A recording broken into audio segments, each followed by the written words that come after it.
And whenever a crisis arose, we addressed it at that time. So we also, during this time, made a public announcement that at the end of the 15 years, the residents who lived in the tax credit homes that made it through the program, the city would forgive their investment. It averaged out at that time to $20,000 for each person that was going to buy their home. We were supposed to, during the course of your 15 years, help you pay down your debt, get a good credit rating, good relationship with the bank, so that when you walked into that bank to buy your home, you could get it. Now that hasn't happened, so I'm kind of worried about what's going to happen when these people go into their homes. And I think that that's number one on the list of making sure, and I can write that down, Tony and Michael, that we meet with these people and get them ready for financing. And I will bring the legislation in necessary to give that $20,000 from each one of those people that have stayed for 15 years. Now, the rest of the people, we can't do anything because we don't have total success. But, Tony, you were talking about the vandalism and stuff. And we were monitoring those projects, and Sunshine just kept buying. It did become overwhelming. But when a homeowner came into a house and tore it up, we evicted them. Now we don't even know that they're in there. They're just squat. People, there's no monitoring. And what I'd like to see is, let's get back to that. And the city has to do it because it's our investment. The city has to do it? Community development should be doing it.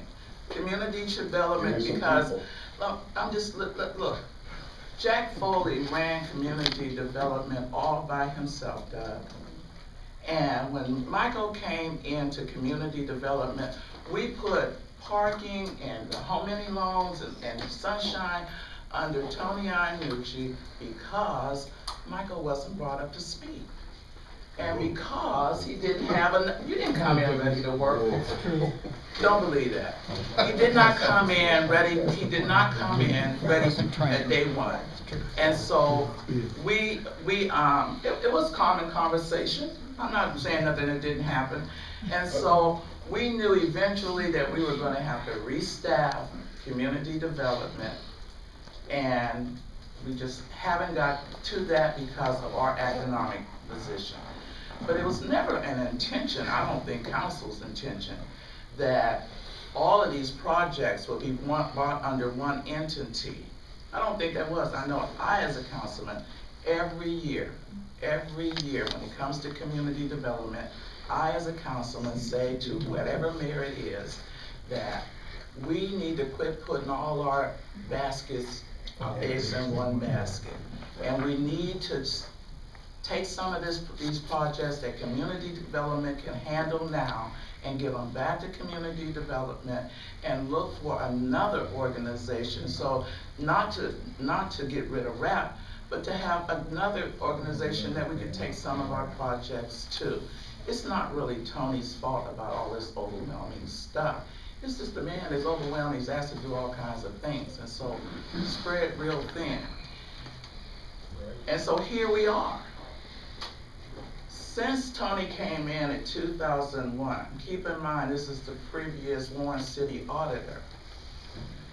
When he came in and he saw these 8% loans, and he saw how the conditions of some of these houses, he was well within his right to do two things. One, reduce your staff and reduce the administrative costs. You could have done that. And two, to get rid of and sell those properties that that nobody was living in, instead of letting them go down to the point where we have to demolish them today. I consider that a total failure. I really do. You just don't let houses that we've invested our money in become eyesores and have to be demolished. So what do we do now? I think we need to talk about how you're going to unload those properties. And I do believe that the city has a lot of say in what you do because you're spending our money. and you're working with our citizens. And so, yes, we do have some control. Another thing is transparency. When we come and we ask about these projects, we can't get information, that's a no-no. And you might say that RAP and Sunshine are private organizations, but every dime that is spent by federal money and acting as a representative for the city, there should be no problem getting those pieces of information, whether you get it from your office or from community development. Quit stalling people. Just quit. Our concern today is the people that are living in these houses now, and I'm glad that you reported that their taxes are being paid. But I have to question you about why so late? Because in good faith, when a person pays their rent and gives you tax money, they expect it to be paid directly. Why didn't you pay the tax money on the ones that are occupied and the ones that you had on land contracts? If that's a question, I think I said that from a cash flow standpoint, we set priorities. And so, you know, we have the mortgage has to be paid, insurance has to be paid, and maintenance on the houses that the people are living in. And so those are priorities. And when you run out of cash, okay, taxes is the one thing that you can not pay, unfortunately, and still the house is still there, not paying, unfortunately. But could not their tax money have been put in escrow account? We could have done that. Something else would not have been paid then, right? Well, that doesn't matter because people thinking. Right, and what we've done, I mean, don't forget, most of these land contracts are such that there's a certain period of time when they have to then pay it off. When they pay it off, there's enough equity in terms of what they owe us plus the taxes to pay off those taxes. So we've known all along that there was the ability to pay those taxes and transfer a clean title to the eventual homeowner. At the point when they paid off their home, that then you were going to come in and pay the taxes and everything else to give them clean. We've done that in the past, yes. I question how you would be able to do that with your income. That's a fair question. No, where were you going to get the money from to pay it at the end? I mean, wait a minute. Again, that's a fair question. It is, but from the proceeds, most of these land contracts have a time period when they have to pay it off. Land contracts generally are not over, you know, an extended period of time. It's 3 years, 5 years or something, and they're supposed to refinance. They're supposed to go to the bank. Mm-hmm. And the land contract gives them the ability to establish some credit mm-hmm. and show some payment history, and then be financeable and pay it off.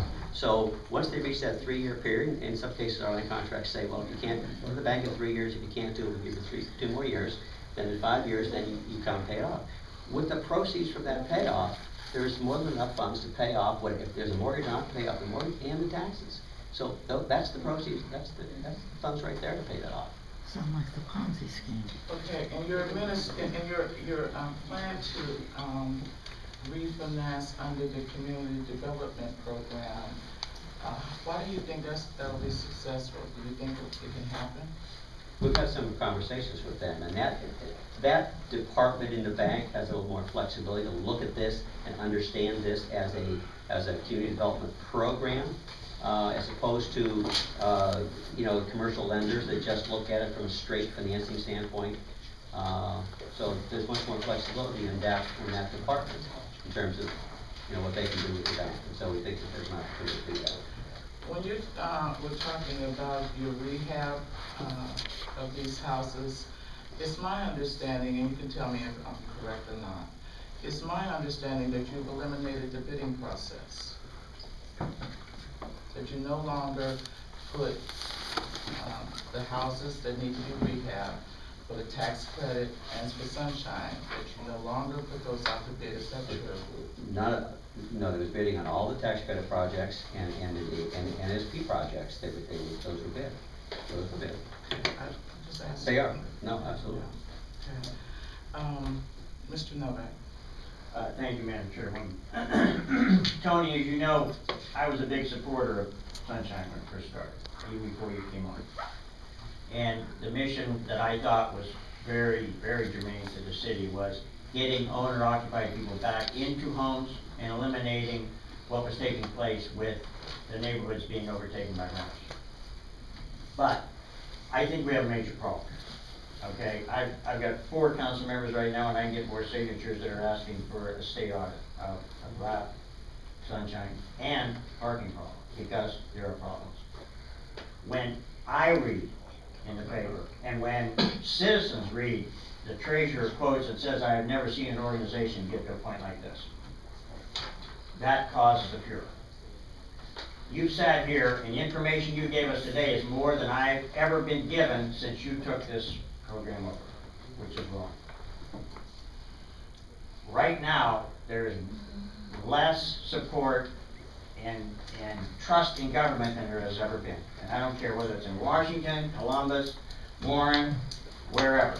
People are just fed up. And as this councilwoman said, these are tax dollars, these are federal dollars, these are HUD dollars, okay? That the refusal to give information, no internal audits, the never a quarterly, never an annual report.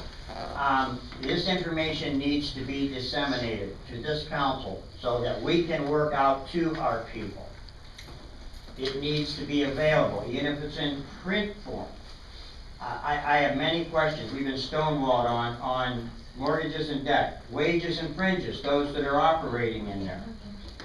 The rehab dollars spent. Demo costs that went and were used by the NSP grant. The property tax issue, the HUD grants, the condemned houses, the effect that they had in the neighborhood. If it wasn't for a lot of these groups and the neighborhood groups, many of them, we did it in my ward through need, we cut the grass. We went and picked up the tires. We did the cleanups. I paid for the dumpster. We did that year after year after year. And it helped somewhat, but you still had these ugly houses sitting there that came from VA, FHA. I agree with Alan when this things got dumped into HUD and that there was too much acquisition.